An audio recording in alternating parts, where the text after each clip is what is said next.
എന്റെ കഥയുടെ പേര് യേശു മഹേശ്വരൻ. ആശ്രിതവത്സലനേശു മഹേശ്വരേ, ശാശ്വതമേ തിരുനാമം, ശാശ്വതമേ തിരുനാമം. ആശ്രിതവത്സല യേശു മഹേശ്വരേ, ശാശ്വതമേ തിരുനാമം, ശാശ്വതമേ തിരുനാമം. ഈ കഥ നടക്കുന്നത് ആഫ്രിക്കയിലോ അമേരിക്കയിലോ ഓസ്ട്രേലിയയിലോ അന്റാർട്ടിക്കയിലോ പാകിസ്ഥാൻ, അഫ്ഗാനിസ്ഥാൻ, നേപ്പാൾ, ഭൂട്ടാൻ, ബംഗ്ലാദേശ് ഇവിടെയൊന്നുമല്ല. ഒരു പക്ഷേ തോമാച്ചാൻ വിചാരിക്കും അങ്ങ് പെണ്ണുകരയായിരിക്കുന്നു. പെണ്ണുകരയല്ല. ഡിവിയൻസ് വിചാരിക്കും അങ്ങ് കട്ടപ്പനയായിരിക്കുന്നു. കട്ടപ്പനയല്ല. ഇവിടെ കുടിയിരിക്കും നിങ്ങളെല്ലാം വിചാരിക്കും ഇവിടെ കുവൈറ്റിലാണ്. കുവൈറ്റിലുമല്ല. പിന്നെയോ ചരിത്രമുള്ള ഭൂമിയായ, ഭൂമിയുടെ കേന്ദ്രബിന്ദുവായ, ഇസ്രായേൽ മക്കളുടെ പാലും തേനും ഒഴുകുന്ന വാഗ്ദത്ത ഭൂമിയായ കനാൻ ദേശം, അതായത് ഇന്നത്തെ യെരൂശലേം. യെരൂശലേമിനെ കുറിച്ച് പാട്ടുകാരൻ പറഞ്ഞത് ഇങ്ങനെ: അമ്പ യെരൂശലേം അമ്പരിൻ കാഴ്ചയിൽ, അമ്പരെ വരുന്ന നാളെന്തു മനോഹരം, അമ്പരെ വരുന്ന നാളെന്തു മനോഹരം, അമ്പ യെരൂശലേം.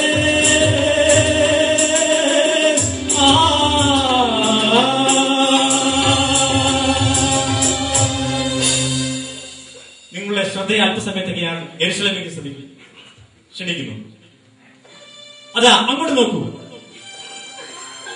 അല്ല, എങ്ങോട്ടേലും നോക്കൂ. അവിടെയാണ് നമ്മളുടെ നായികയുടെ ഭവനം. നമ്മുടെ നായികയുടെ പേരെന്ന് അറിയണ്ടേ? മറിയ. കഴിഞ്ഞ ദിവസമായിരുന്നു അവളുടെ വിവാഹനിശ്ചയം. അവളുടെ വരന്റെ പേര് യോസേഫ്, ദാവീദിന്റെ ഗണത്തിലുള്ള യോസേഫ്. ഈ രാവിലെ സമയം അവൾ മുറ്റത്തിരുന്ന് എന്തോ ആലോചിക്കുന്നു. കല്യാണം ചെയ്യും കഴിഞ്ഞ പെണ്ണ് എന്തായിരിക്കും ആലോചിക്കുന്നത്? നമ്മൾക്കെല്ലാം അറിയാം. പ്രേമമെന്നിൽ വർദ്ധിക്കുന്ന പ്രിയനോട് ചേരുവാൻ നാളുകൾ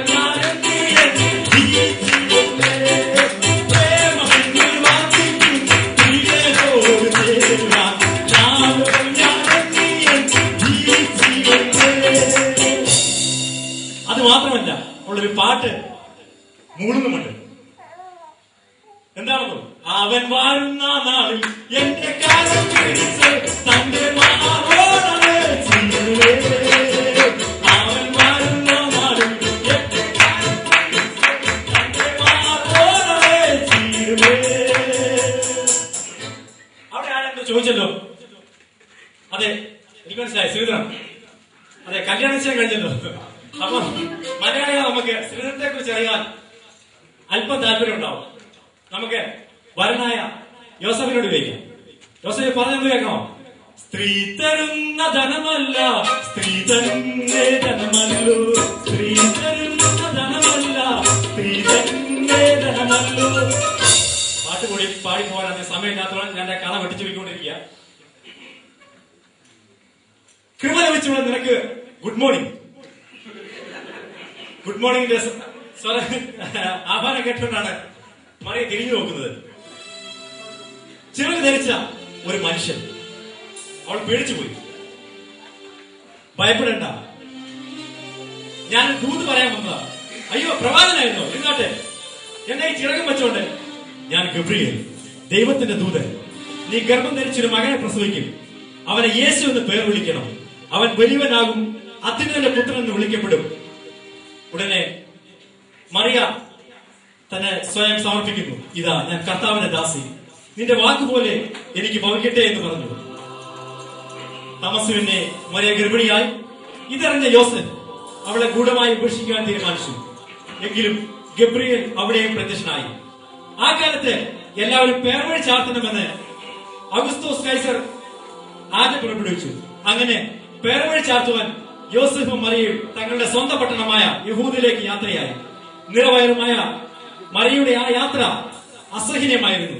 എന്നാൽ സ്നേഹവാനായ യോസഫ് മറിയയ്ക്ക് ഒരു കഴുതയെ ഒരുക്കി. കഴുതപ്പുറത്ത് മറിയയെ കയറ്റി അവർ യാത്രയായി.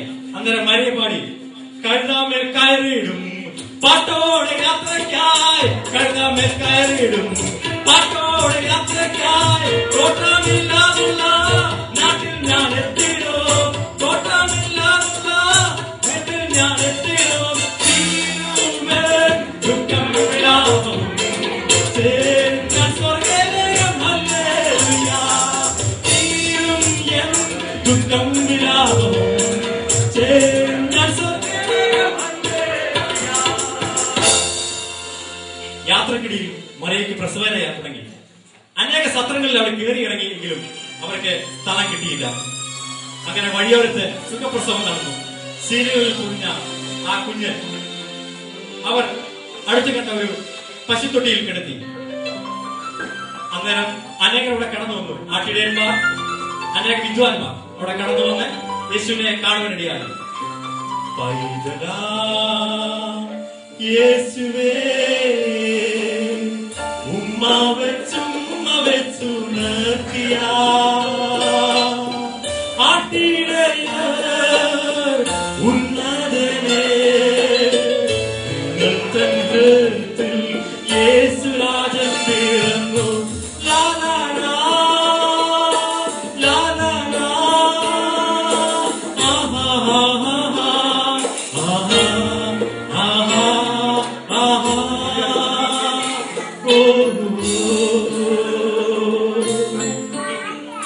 പൈതൽ വളർന്നു, ജ്ഞാനം നിറഞ്ഞു, ആത്മാവിൽ ബലപ്പെട്ടു, ദൈവകൃപ അവന്റെ മേൽ ഉണ്ടായിരുന്നു.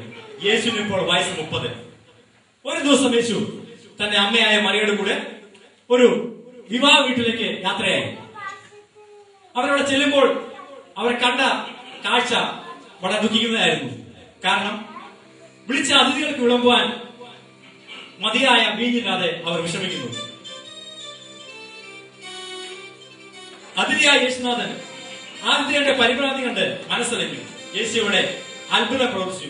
അത്ഭുതം ചെയ്ത് എന്താണെന്നോ, കാനാവിലെ കല്യാണ നാളിൽ കൽഭരണിയിലെ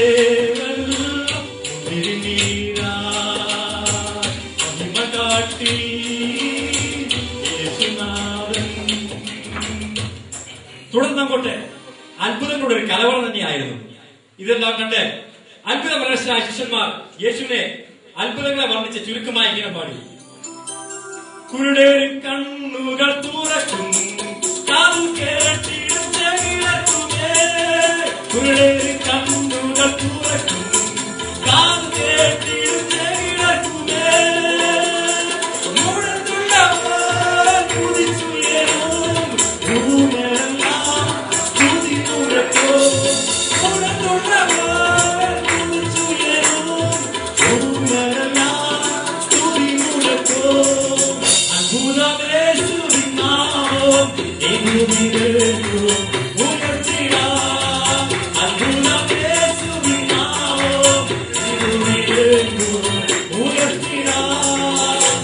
സമയക്കുറവ് ഞാൻ അധികം അത്ഭുതങ്ങളിലേക്ക് പോകുന്നില്ല.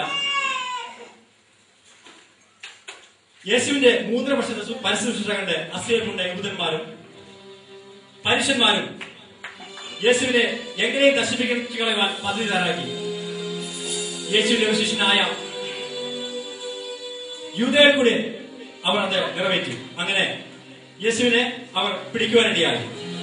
യഹൂദന്മാരുടെ പരീശന്മാരുടെ ആവശ്യത്തിന് മുമ്പിൽ പിടിച്ചു നിൽക്കാൻ കഴിയാതെ നല്ല ഭരണാധികാരിയായ പീലാത്തോസിനും വഴങ്ങേണ്ടി വന്നു. പീലാത്തോസെന്നവനും വിലമതിച്ചു കുരിശേൽപ്പിച്ചു. അങ്ങനെ അവർ യേശുവിനെ കുരിശിലേറ്റി. ലോക മനസാക്ഷിക്ക് മുമ്പിൽ ചോദ്യചിഹ്നമായിക്കൊണ്ട് യേശുവിന്റെ ശരീരത്തെ അവർ പിച്ചി ചീന്തി. ശരിക്കും എനിക്കും നിനക്കായി നിത്യജീവൻ നൽകാൻ യേശു ക്രൂശിൽ മരിച്ചു. എങ്കിലും മരണത്തെ ജയിച്ച് 3-ാം ദിവസം യേശു ഉയർത്തെഴുന്നേറ്റു. യേശു ക്രിസ്തു ഉയർത്തു ജീവിക്കുന്നു, പരലോകത്ത് ജീവിക്കുന്നു. യേശു ക്രിസ്തു ഉയർത്തു ജീവിക്കുന്നു. താമസിയാതെ യേശു വാനമേഘങ്ങളിൽ എടുക്കപ്പെട്ടു. ആ കർത്താവ് വീണ്ടും വരുന്നു. അവനെ എതിരേൽപ്പാൻ നീ ഒരുങ്ങിയിട്ടുണ്ടോ? ഈ ചോദ്യം നിങ്ങളുടെ മുമ്പിൽ വെച്ചുകൊണ്ട് എന്റെ ഈ ചെറിയ കഥാപ്രസംഗം ഇവിടെ പൂർണ്ണമാകുന്നു.